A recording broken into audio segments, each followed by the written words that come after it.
Hello anime lovers, कैसे हैं आप लोग। Welcome to Viking anime explain channel पर। आज की वीडियो काफी लेट है, लेकिन विच हैट अ टेलियर न्यू एनिमे के एक साथ बचे हुए 4 एपिसोड्स कवर करने वाला हूँ। इन एपिसोड्स में हम जानेंगे कि कैसे कोको का सामना उसके सबसे भयानक सपने से होने वाला है और कैसे मास्टर केफरी उससे कौन से राज छुपा रहे हैं। क्या कोको कभी अपनी मॉम को आजाद कर पाएगी और ये ब्रिम्ड कैप्स कौन है। आगे होने क्या वाला है, आप बड़े आराम से पूरी वीडियो देख के जान ही जाएंगे। और हाँ, डॉक्टर स्टोन का सबर भी जल्दी खत्म होगा, क्योंकि नेक्स्ट वीडियो में फाइनल मून आर्क के एक साथ बचे हुए सारे एपिसोड कवर होने वाले हैं। और फिलहाल के लिए तो एपिसोड 3 के साथ ही शुरुआत करते हैं। एपिसोड की शुरुआत होती है और हम केफरी को एक अजीब सी जगह में एक बिल्डिंग में जाते हुए देखते हैं। वहाँ कोई उसे पीछे से खींच कर गिरा देता है और कहता है, ऐसी पावर का फायदा ही क्या अगर तुम कभी उसका इस्तेमाल ही न करो। ग्रेट हॉल के प्रॉब्लम चाइल्ड। केफरी कहता है, लेकिन वो सब काफी पुरानी बातें हैं ना एलायरा। एलायरा उसके उठने में मदद करती है। वो बात करते हुए जा रहे थे। एलायरा कहती है, मैंने तुम्हारे नए स्टूडेंट के बारे में सुना है। केफरी कहता है, तुम्हें बड़ी जल्दी पता चल गया इस बारे में। एलायरा कहती है, हो सकता है उसका कनेक्शन ब्रिम्ड कैप्स के साथ हो, क्योंकि 4 साल में पहली बार किसी ने फॉरबिडन मैजिक का इस्तेमाल करा है। केफरी कहता है, नहीं, बात वो नहीं है, और वैसे भी अभी तक उसने अपने टेस्ट नहीं दिए हैं, तो वो मेरी ऑफिशियली स्टूडेंट नहीं है और मैं भी उसे टेस्ट देने भी नहीं दे सकता, क्योंकि इस वक्त जहाँ टेस्ट होगा वो जगह काफी ज्यादा खतरनाक है। साल के इस वक्त मैं किसी भी स्टूडेंट को उस भयानक टेस्ट से गुजरने नहीं दे सकता। और इधर एगॉट कोको को एनीवेयर विंडो के पास ले आती है। वैसे मैं इसे एनीवेयर विंडो ही बोलूंगा, क्योंकि ये मुझे डोरेमोन की याद दिलाता है ना। कोको उससे पूछती है, तो क्या मुझे टेस्ट अभी ही देना होगा? मैं तो अभी आई हूँ। एगॉट कहती है, हाँ तुम्हें अभी ही देना होगा। वैसे भी जब भी तुम इसे दोगे तो तुम अकेले ही होगी, तुम भी उन्हीं हालातों से गुजरोगी जिनसे हम गुजरे थे। हम सब ने ही स्टूडेंट बनने के लिए इस टेस्ट को दिया ही है। पहला टेस्ट है कॉन्सेप्ट ऑफ द क्राउन। तुम केवल 3 मैजिकल इक्विपमेंट और अपना मैजिक ड्रॉ करने का सामान ले जा सकती हो। तुम्हें डायडन रेंज पर उगने वाले डायडम हर्ब को तोड़ना होगा। तुम्हें वहाँ अपने दम पर ही पहुँचना होगा। इधर एगॉट कोको को गाइडेंस ओर्ब और वेपर बबल थमा देती है। इधर कोको एगॉट से वो मैजिकल शूज उधार मांगती है। वो कहती है कि ये भी तो एक तरीके से मैजिकल ऑब्जेक्ट ही है ना, तो क्या मुझे उधार मिल सकते हैं। इधर एगॉट उसे दे भी देती है और वो उसे उस एनीवेयर विंडो से फेंक देती है। वो बताती है कि तुम्हें ये टेस्ट देने का केवल एक ही मौका मिलेगा, यानी कि अगर तुम फेल हुई तो ना तुम मास्टर केफरी के स्टूडेंट बन पाओगी और तुम्हें ये एटेलियर भी छोड़ना पड़ेगा। इधर कोको सोच ही रही होती है कि मैं अपना बेस्ट दूंगी, चाहे कुछ भी हो जाए, मुझे पीछे मुड़कर नहीं देखना है। वो सोच रही होती है कि अब मैं इसे गाइडेंस ऑर्ब का इस्तेमाल कैसे करूं। तभी वो उसे रास्ता दिखाने लगता है, तो वो समझ जाती है कि मुझे जाना किस तरफ है। अब बड़े ही परेशानियों को झेलते हुए कह ही रही होती है कि जब एगॉट ने 10 साल की उम्र में कर लिया था तो मैं भी कर ही लूंगी। किसी तरीके से वो जंगल से बाहर तो निकलती है। तभी कोको वहाँ हवा में फ्लोट करते हुए गोल माउंटेन्स को देखती है, तो वो शॉक हो जाती है, तो क्या यही है डायडन रेंज? मैं वहाँ उड़कर जाऊंगी कैसे? तभी उसे वो जूते याद आते हैं जो उसने एगॉट से उधार लिए थे। अब वो वहाँ मंत्र मारती है, उड़ जा, लेकिन उड़ती तो है नहीं। तो सोच रही होती है कि मुझे उड़ना कैसे है। तब वो उन जूतों को देखती है तो उसे पता लगता है कि उसमें हाफ मैजिक सगल ड्रॉ थे। तो वो समझ जाती है कि मुझे इन्हें परफेक्टली अलायंस करने। जैसे वैसा करती है तो वो उड़ती तो है, लेकिन वो लड़खड़ा के नीचे गिरी जाती है। वो मन ही मन सोच रही होती है कि मास्टर केफरी सच कह रहे थे कि मैं अभी काफी अनाड़ी हूँ, लेकिन मैं उड़ी तो सही, मैं उड़कर आराम से उन चोटियों पर पहुंच सकती हूँ। इधर हम एक अंडर वाटर कैसल में केफरी को देखते हैं, जो शायद वहाँ किसी एप्लीकेशन के लिए आया था। तो बेलारा उससे कहती है, अगर तुम ग्रेट हॉल में रहते तो तुम्हें हर छोटी चीज के लिए यहाँ नहीं आना पड़ता।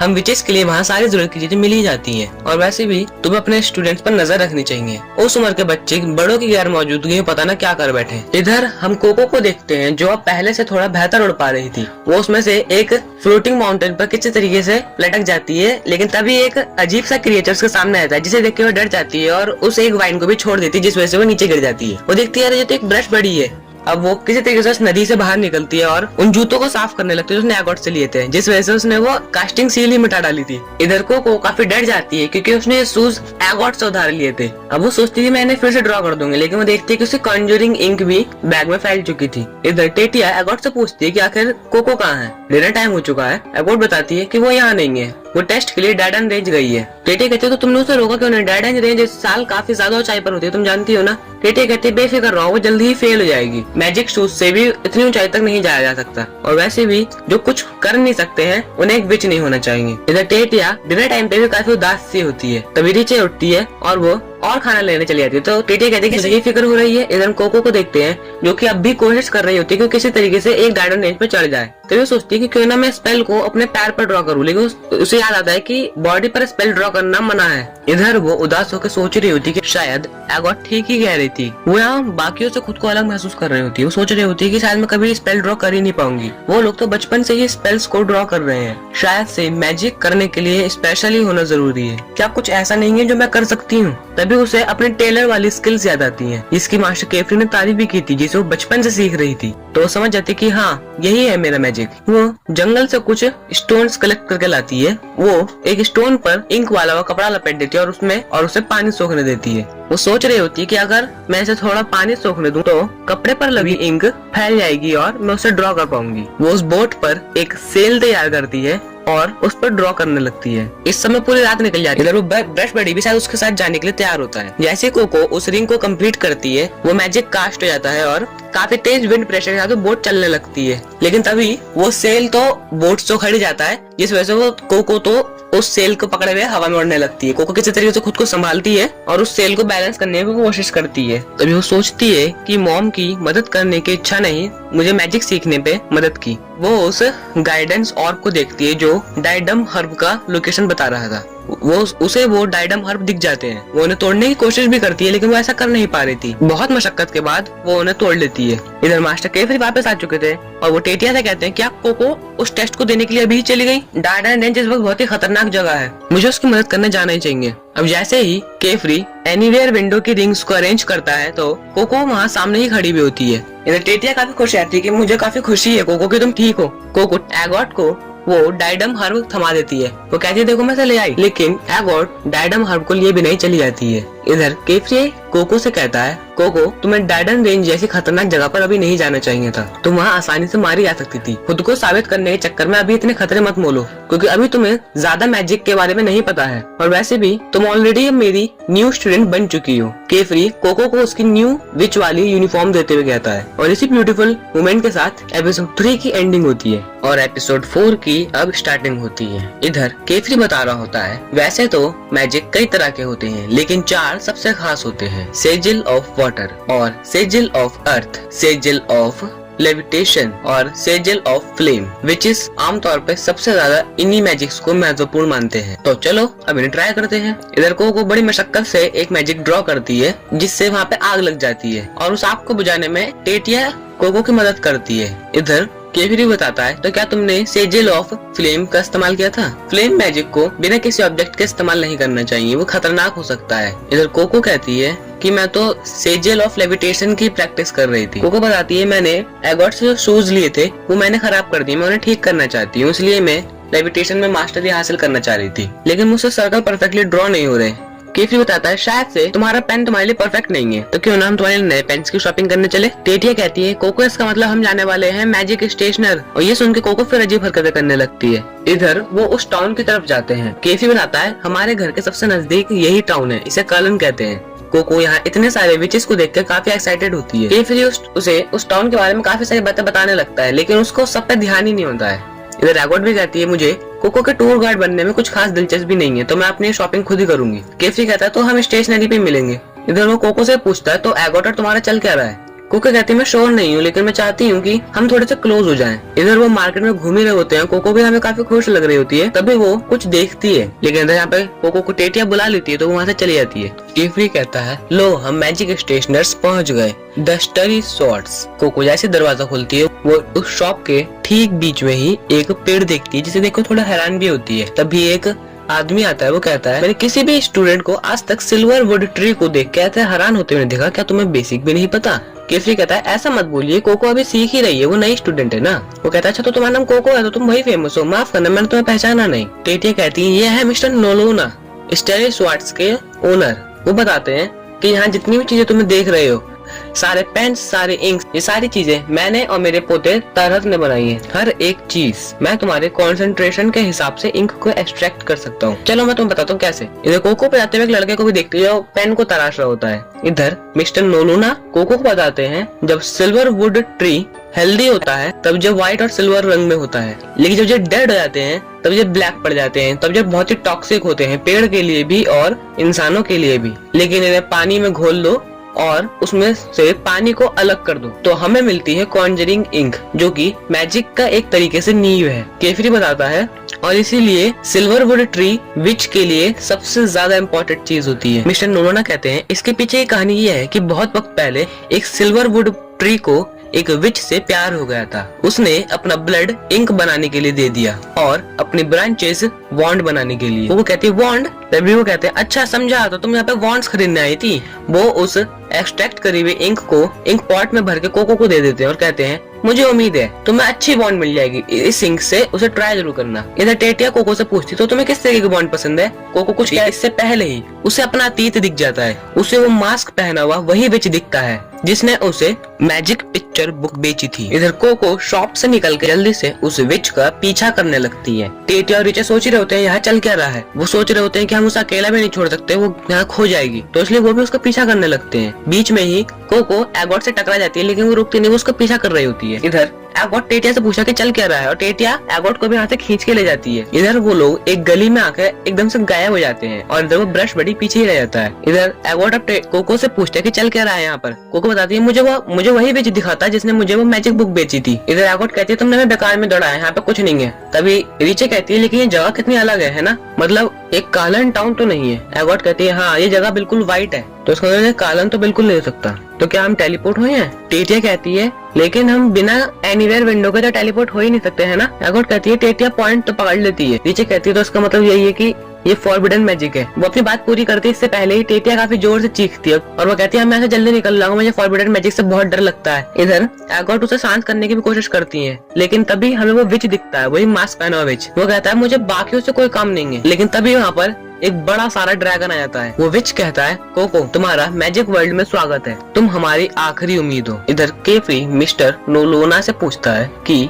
मेरे स्टूडेंट्स कहाँ हैं, तो वो कहते हैं मुझे लगा तो वो बोर हो गए तो वो घूमने चले गए होंगे। केफरी कहता है ऐसा हो ही नहीं सकता, आपकी शॉप तो टाउन में सबसे बेस्ट शॉप है और वो लड़कियां ऐसी भी नहीं कि आपको इस सब के लिए थैंक्स कहे बिना ही चली जाए। ये सब सुन के मिस्टर नोलोना शर्मा जाते हैं, लेकिन तभी वो लड़का कहता है जिसका नाम तारत होता है कि मैंने उन्हें एक अजीब कपड़े पहने विच के पीछे जाते हुए देखा था। उसके चेहरे पर एक मास्क था जिसमें आंख ड्रॉ हुई भी थी, जिसे सुनकर केफरी भी थोड़ा सा अजीब महसूस करता है। इधर एगॉट बाकी सबसे कहती है कि तुम धीरे धीरे पीछे हटना और उसकी आंखों में आंखें डालकर ही देखना और मेरे इशारे पर हमें भागना है। वो ऐसा ही करते हो, जैसे वो इशारा देती है सब भागने लगते हैं और वो एक फायर स्पेल से उस ड्रैगन को डिस्ट्रैक्ट कर देती है। वो भाग ही रहे होते हैं, तभी कोको कहती है तुमने वो ड्रॉ कैसे कर लिया इतनी जल्दी, वो तो किधर कमाल का स्पेल था। एगॉट कहती है ऑफ कोर्स मैंने इतनी जल्दी ड्रॉ नहीं करा, मैंने उसे पहले से ड्रॉ करके रखा था, बस रिंग को हाथों हाथ कंप्लीट करा। इधर टेटिया कहती है एगॉट बुरी खबर है, यहाँ तो डेड एंड है, और इधर वो ड्रैगन भी पीछे पीछे उनके आ ही चुका था। टेटिया यहाँ पे काफी डर जाती है, वो रोने लगती है। वो कह रही होती है मैं इतनी जल्दी मरना नहीं चाहती, मैंने इस दुनिया को अभी तक एक भी स्पेल नहीं दिया, आखिर हम सब इस समय फंसे क्यों। जब वो ये कहते हुए कोको की तरफ देखती है तो कोको बिल्कुल ही रुक जाती है, क्योंकि उसे भी समझ में आ रहा था कि शायद से टेटिया उसे ही सबका जिम्मेदार मान रही थी। टेटिया को तुरंत ही अपनी गलती का एहसास हो चुका था। एगॉट और रिचे टेटिया को संभाल ही रहे होते हैं। एगॉट कहते हैं तो हमें यहाँ पर एक वॉल ब्रेकर स्पेल का इस्तेमाल करना होगा। अब वो तीनों मिलकर काम कर ही रहे होते हैं। इधर कोको सोच रही होती है कि मैंने उसकी आंखों में साफ देखा था, वो सबके लिए जिम्मेदार मान रही थी और वो गलत भी नहीं सोच रही, इस समय मेरी ही गलती है। इधर टेटिया अपनी यूनिफॉर्म में एक लेविटेशन स्पेल को कास्ट कर देती है जिससे वो ड्रैगन को डिस्ट्रैक्ट कर सके। यहाँ रिचे और एगॉट उसकी तारीफ भी करते हैं। इतने में ही कोको ने वहाँ उस एक स्पेल सील को देखा था। जैसे वो एगॉट को बताती है, एगॉट का ध्यान भटकता है जिस वजह से उसका स्पेल खराब हो जाता है। और यहाँ एगॉट काफी गुस्से में होती है और वो कोको पे भड़क पड़ती है। वो कहती है जो तुम्हें पता होना चाहिए कि किसी को मैजिक ड्रॉ करते हुए टोकना नहीं चाहिए। कोको से माफी मांगते मैंने जानबूझकर नहीं करा। एगॉट उसकी सुन नहीं रही थी, वो कह रही थी हाँ तुमने ही अपनी माँ को पत्थर का बनाया और हमें यहाँ पे इस मुसीबत में डाल दिया। और इधर यहाँ पर टेटिया एगॉट से शांत होने के लिए भी कहती है। तभी वो पूछती है कि हमें क्या करना चाहिए। एगॉट कहती है कि हम शुरू से तो शुरू नहीं कर सकते, यहाँ पे काफी वक्त लग जाएगा, हमें कोई दूसरा रास्ता ढूंढना चाहिए। तभी यहाँ पर रिचे मस्त से एक ब्लास्ट कर देती है जहाँ से वो वॉल ब्रेक हो जाती है और वो उस तरफ से आराम से निकल जाते हैं। इधर मिस्टर नोलोना केफरी से पूछते हैं क्या तुम्हें लड़कियां कहीं दिखी। केफरी कहते हैं नहीं, वो यहाँ बाहर तो नहीं है, लेकिन मुझे उम्मीद नहीं थी कि यहाँ ब्रिम्ड कैप आ जाएंगे। मिस्टर नोलोना कहते हैं कि इस टाउन में ब्रिम्ड कैप का घूमना ये काफी अजीब बात है। केफरी बताता है कि ब्रिम्ड कैप खतरनाक ग्रुप है, वो पुराने जमाने की हैट्स पहनते थे और उनका चेहरा मास्क से ढका हुआ होता था।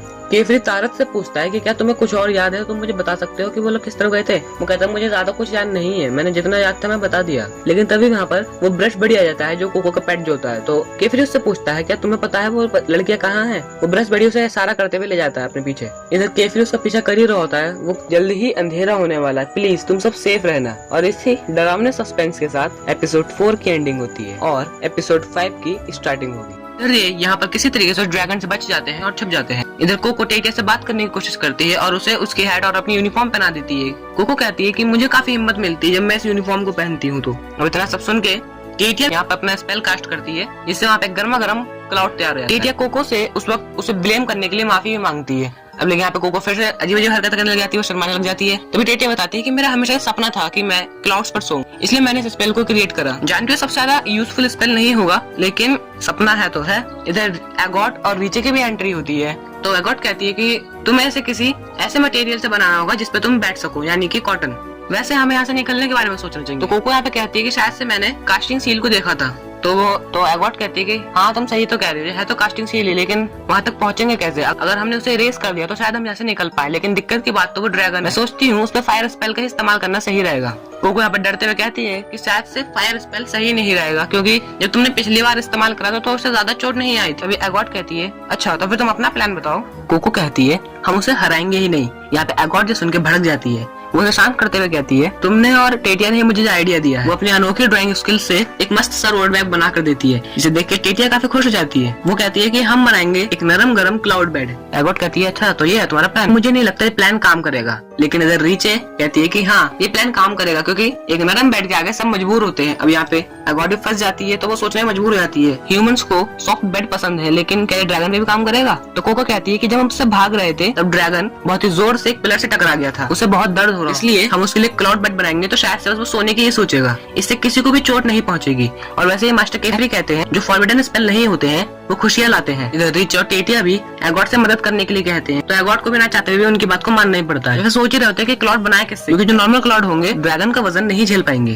तो बाकी के तीनों आइडिया देती हैं कि क्यों ना हम कपड़े, कागज और बालों से बनाए। एगोट कहती है अच्छा तो तुम ये छोड़ने के लिए राजी हो? वो कहती है हमें शायद से रेत का इस्तेमाल करना चाहिए, लेकिन इतनी बारीक रेत के लिए हमें केवल वॉल ब्रेकर स्पेल की जरूरत होगी। वो ये काम रीचे पर छोड़ देती है। वो कहती है तुम्हें इस स्पेल में बारीक और ज्यादा साइंस बनाने हो, और रीचे जो इन सब में एक्सपर्ट है वो बड़ी ही रफ्तार से काम शुरू कर देती है। इधर टेटिया और एगोट स्पेल सोच रही थी। कोको पूछती है कि मुझे क्या करना चाहिए? एगोट कहती है तुम्हारे ड्राइंग स्किल्स अभी इतने अच्छे नहीं है कि तुम हमारी मदद कर पाओ, इसलिए बेहतर यही रहेगा कि ये काम हम पर छोड़ दो। कोको एगोट की ड्राइंग देखते हुए सोचती है कि उन्हें इतना परफेक्ट सर्कल बनाया कैसे होगा। वो चोरी छुपा देखने की कोशिश करती है। वो देखती है कि असल में एगोट हवा में कुछ बार सर्कल की प्रैक्टिस करती है और फिर झटके से बना देती है। टेटिया और रीचे भी ऐसे ही करती हैं, तो वो भी बनाने की कोशिश करती है, लेकिन इन्हें यहाँ पे बहुत देर हो जाती है और इन्हें कुछ भी समझ में नहीं आता इन्हें क्या करना चाहिए, कैसे स्पेल का इस्तेमाल करना चाहिए। इनके यहाँ पे पेपर्स भी खत्म होने लगते हैं। तभी यहाँ पे कोको का स्पेल तैयार होता है, जो कि एक फायर बॉल स्पेल होता है। टेटिया यहाँ पे उससे पूछती है कमाल है कोको, तुमने ये किया कैसे? तो कोको कहती है मैंने तुम्हें ड्रॉ करते देखा तो मैंने सोचा कि मैं भी शायद कर सकूं, तो मैंने बार बार प्रैक्टिस किया और हो ही गया। अब इधर एगोट सोच रही होती है बार बार प्रैक्टिस करने से तो कोई भी कर सकता है। तो इधर एगोट को